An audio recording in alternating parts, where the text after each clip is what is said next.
नांदगाव पेठ येथे घडलेल्या हॅप्पी उर्फ राजकुमार सुंदराणी यांच्या हत्येप्रकरणी पोलीस कसून तपास करीत आहेत।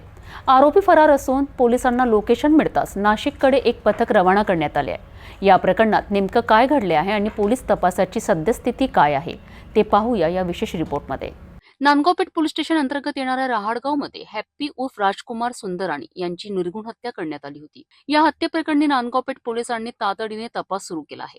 सुरुवातीला पोलिसांनी अजय मेताणी आणि रवी तेजा यांना चौकशीसाठी बोलावले होते। हॅप्पी यांच्या हत्येचे साक्षीदार म्हणून त्यांचे जबाब नोंदवून त्यांना सोडून देण्यात आले आहेत। या घटनेचे मुख्य आरोपी म्हणून बंटी पवार आणि शिवा फुलवाणी यांची नावे समोर आली आहेत।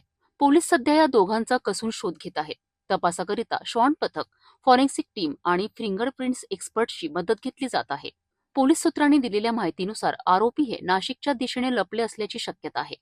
त्यांचे मोबाईल लोकेशन नाशिकमध्ये येत असल्याने क्राईम ब्रांच युनिट 1 चे पथक नाशिककडे रवाना झाले आहेत। अद्याप दोन्ही आरोपींना अटक करण्यात यश आलेले नाही। या प्रकरणात एका महिलेचाही सहभाग असल्याचा पोलिसांना संशय आहे। त्यामुळे आरोपींची संख्या वाढण्याची शक्यता वर्तवली जात आहे। याबाबतची प्राथमिक माहिती युनिट 5 चे ठाणेदार गोरखनाथ जाधव यांनी सिटी न्यूजला दिली आहे। पोलीस लवकरच या प्रकरणाचा छडा लावतील अशी अपेक्षा आहे। नांदगाव हत्या प्रकरणाची सद्यस्थिती आपण जाणून घेतली आहे। पोलीस या प्रकरणाचा कसून तपास करीत असून लवकरच आरोपींना अटक करतील अशी अपेक्षा आहे।